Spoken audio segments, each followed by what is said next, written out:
Back in the day, as a self-taught material artist, I used to take a lot of advantage of the Grunge maps in Substance Designer to create the surface detail in my materials. And every time I send my work for review, I always get the same feedback.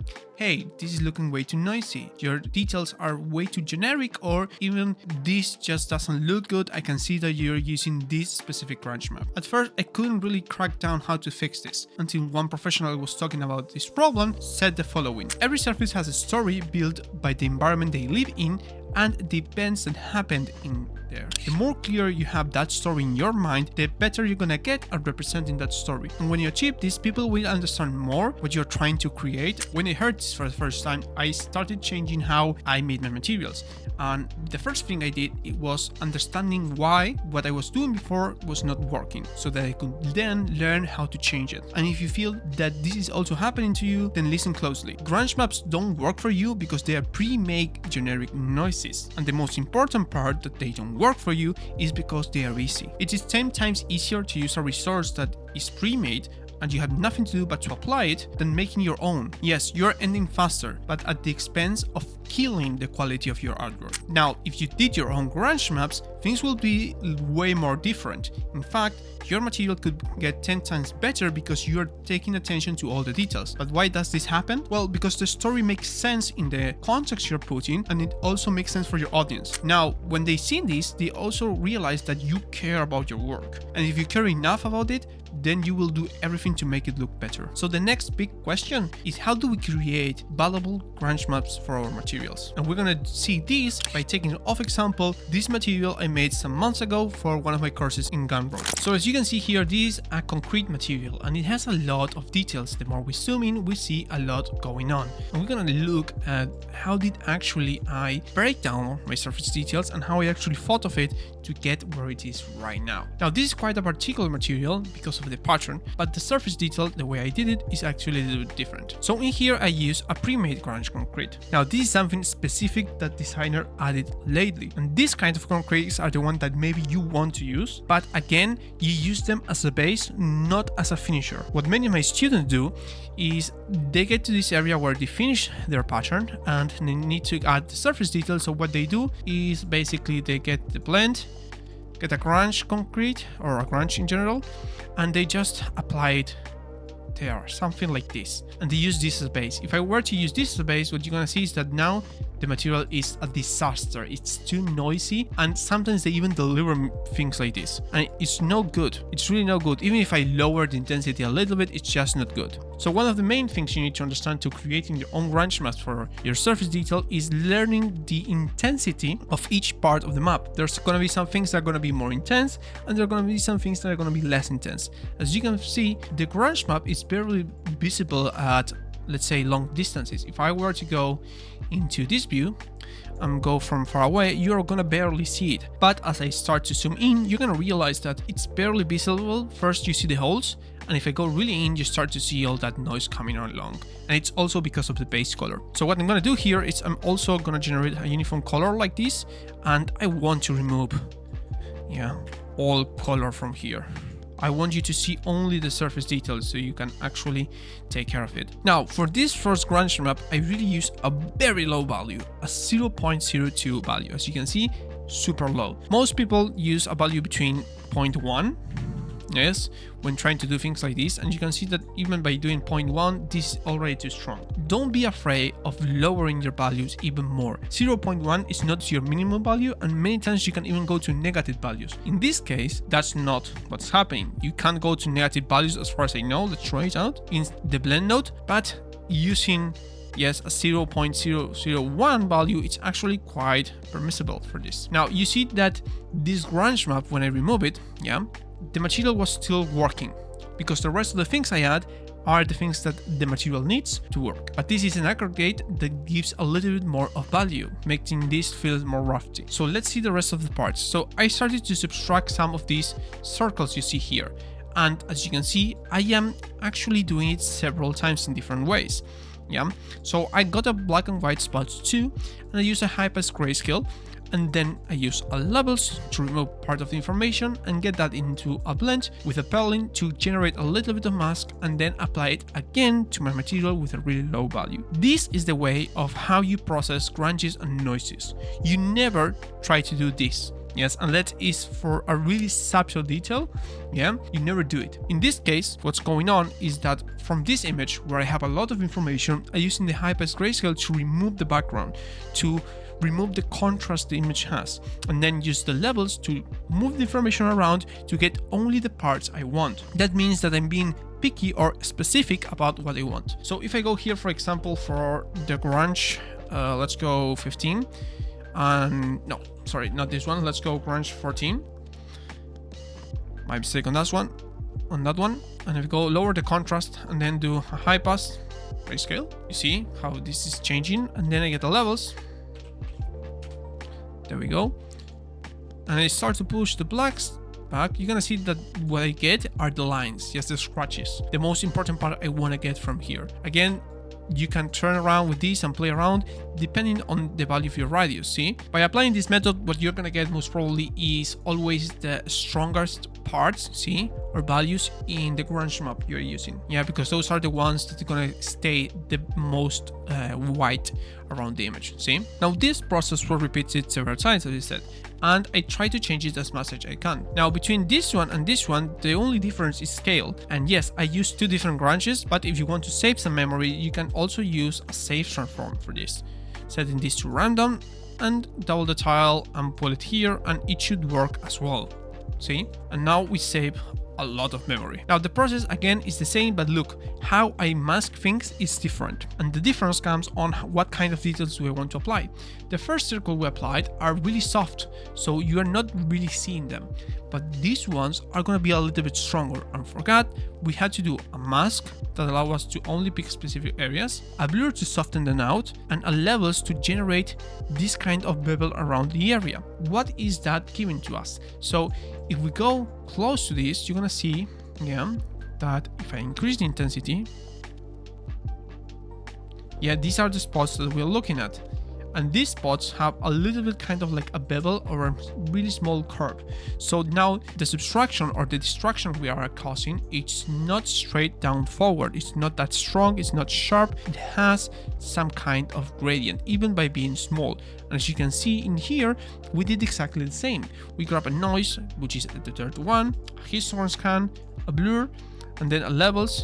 To get these shapes, we use some mask with the Gaussian to generate some variation, and then we subtract them here, as you can see again, and we are going back. Yeah. Now, what is this part here? So first off, I applied a sharpen. I always apply sharpen on my materials, but in this case, I did before this area because it was kind of generating some issues. And in here, I started to make my own details to create some cracks, as you can see. And these cracks are all over my material in some forms of lines. So instead of using, directly a grunge map like many people use, that is the grunge map 14 or 14, yes, which have a lot of these noises that you can see, I made every single step. In here, I used the tile generator to create a cell pattern with a distance node, and I did two versions, one bigger and the other one smaller. Using the histogram scan, I masked several areas to get some parts of that smaller cell pattern into the equation, and then use some warps to basically add more variation.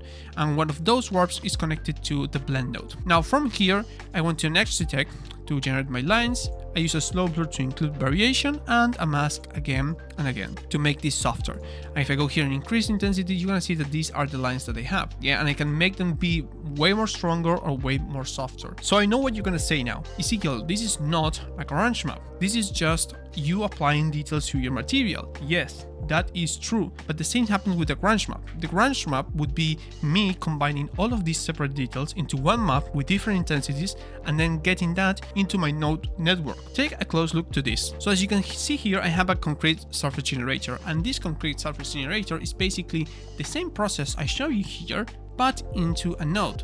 So if I pull this in here, you see that it's basically the same noise but with different parameters. What is the big difference? And by the way, you're gonna get this node for free on the link I leave in the description of this video.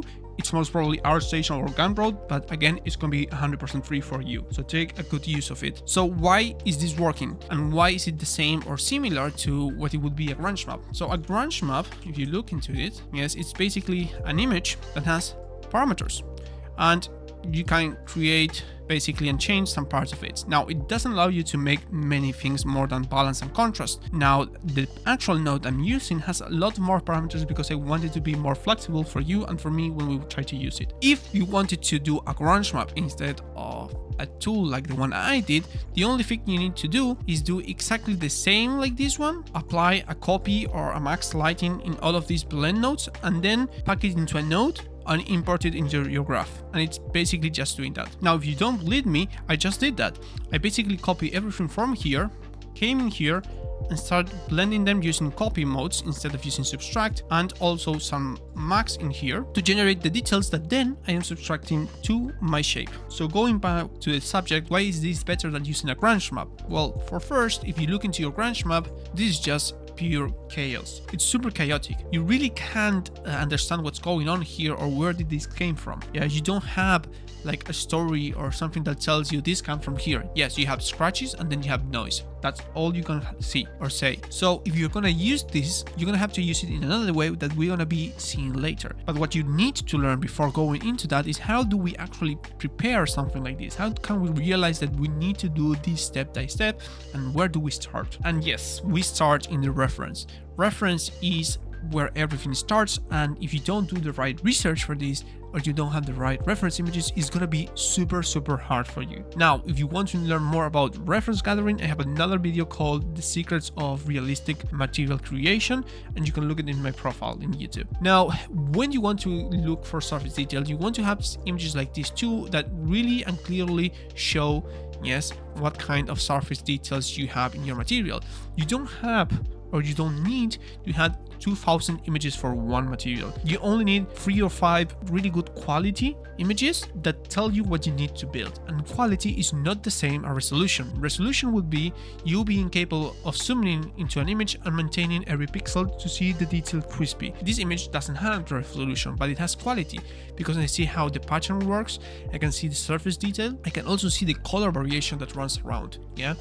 So these images have quality despite they don't have resolution. So what I do to start this process and create my own branches, I start to see what is the strongest part in my surface detail and what is the lowest. First, I understood that all of these concrete surfaces, and not only this material, but all concrete surfaces have holes. So I started to look at these holes and try to understand how they were working. And what I realized is that first off, I wanted to break these down into different steps. And those steps are the one that you already see.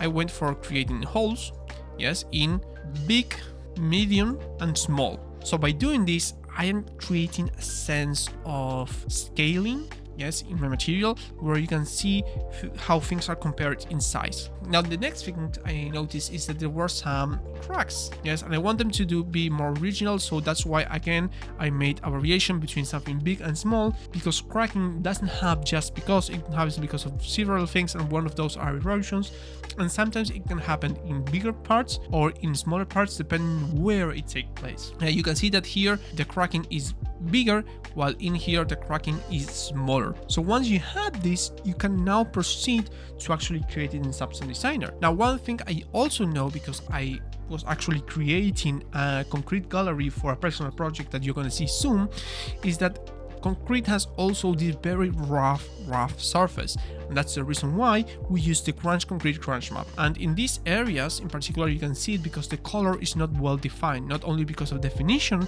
of the image here as well. So we needed to add some noise, yeah, and that's why we also use the pre-made Grunge concrete map. Now, when you start doing this, does it mean that you need to stop using Grunge maps in your material? No, you can still use them, and there's even a super easy way I found out on how to create really simple but original Grunge maps. And I'm also going to show you where you can use them from now onwards in your material to make them look even better. And yes, the place where I use my Grunge maps nowadays is in base color, yeah. And the main reason for this is because it helps me add variation into it with different tones and values. Yeah, so I'm gonna show you how I do it and some tricks on how you can actually make this better for you. So I always start my base color, as you know, with curvature maps and some gradient maps, as you can see here. But this doesn't have variation, it just has the shape of the material. Now if I fast forward, yes, you're gonna see that here we have a lot of variation, and that variation is taking a lot of place. Now in this particular part, yes, I forgot to lower the opacity so that we maintain the shape and also, yes, the variation of the color. And you can see that now this is starting to get a little more detail in the base color. So how do I use my grunges? So one of the main tricks I do is what you see here. It's super simple. I grab 2 grunge maps that have the amount of details, or let's say noise, that I like, and then I blend them using a max lighten. Why do I do this? Doing this allows me to remove any really dark area, like for example this one you see here. I don't want to have super dark areas, because if I have that, what's going to happen is when I go to the next step, that is using a warp, yeah, I'm going to have areas with super dark parts that are not going to be kind of like, well, they're going to break the detail I'm trying to use. Something else you can do to avoid this is also use here the contrast and lower it as much as you can. But as you can see, this is not gonna be useful because this hole is still black. So what you do a max lighten to fill it with information of another one, and you also kind of like bring more details to this. Why are we warping? Well, the reason for that is because we want to take a little bit more step in doing things artistic, and we want to do more color variation, and this allows us to do it in different ways. And the way I'm doing here is I'm using a non-uniform directional warp into my input and intensity map, and then using a warp angle followed by my curvature smooth. This allows a lot of great potential because it makes my noise, yes, follow the shape of my material, allowing my color to also follow the shape of my material. And this is super important because in real life, yes, color comes from the shape and the pigmentation the object has, and depending on the shape of the object, you're gonna see the color in a different way because light hits it's different. Yeah, and this is again super important because you can see that it's taking every single part of it in consideration when warping it. Now from this grunge map I created, I also did a multi-directional warp. Now multi-directional warp allows you to generate the same effect like this one, but in this case it makes it a little bit softer.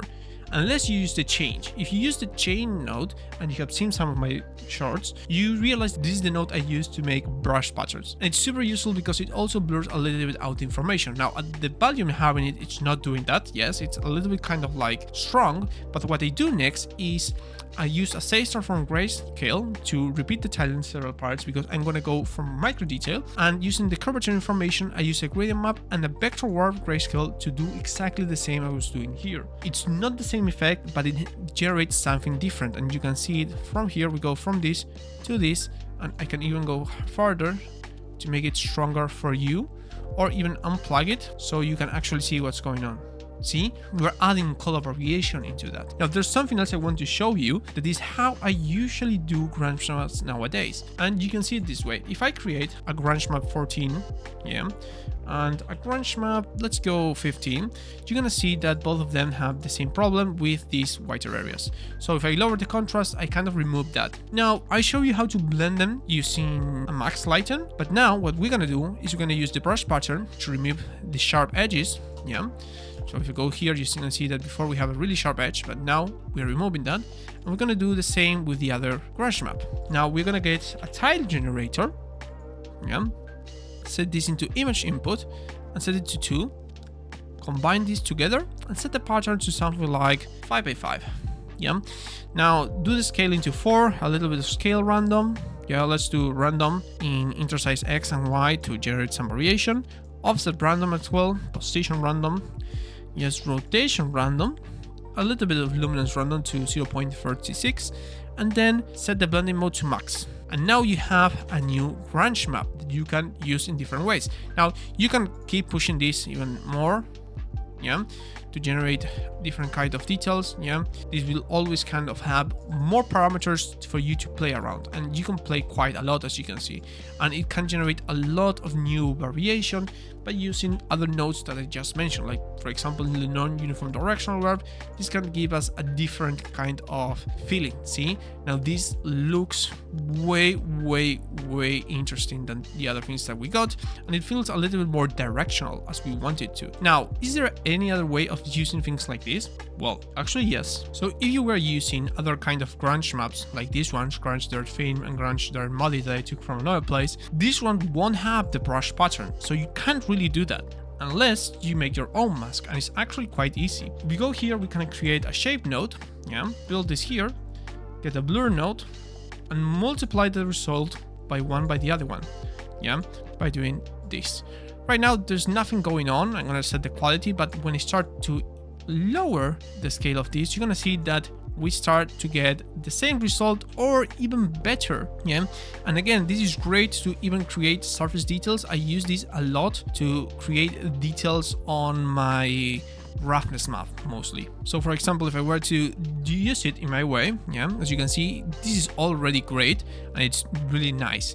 And I can use other techniques like using the levels here to control a little bit of information, and then a high pass. Now with the high pass, we can exactly do the same as the last time, and we can use again the levels, pull this in here, and take only the parts that we care, like these spots. So we can repeat this process with other things as well. Now, this was my secret information to how you can generate grunge maps so that you can get better at creating material art in Substance Designer. Feel free to use any of this information for your portfolio or even professional work, but don't forget to follow me to keep learning Substance Designer from a professional who uses daily to create realistic materials. And if you're looking for your next test, why don't you try creating some brick patterns with one of our oldest videos for brick creation.